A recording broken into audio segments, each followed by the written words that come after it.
नाताळ व नववर्षाच्या पार्श्वभूमीवर राज्य उत्पादन शुल्क विभागाने 6 पथके नेमली आहेत।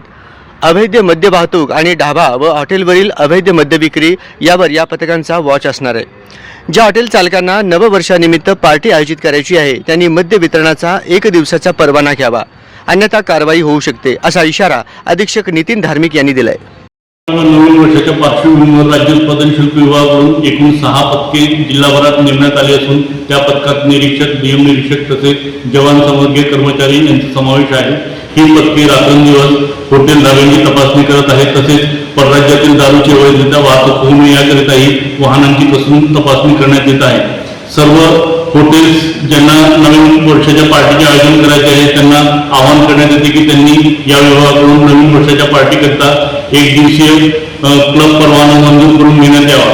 तसेच त्यांनी जर विना परवाना तिथे पार्टीचे आयोजन करीत असताना जर आढळून आले तर त्यांच्या विरुद्ध गुन्हे नोंदवण्यात येईल।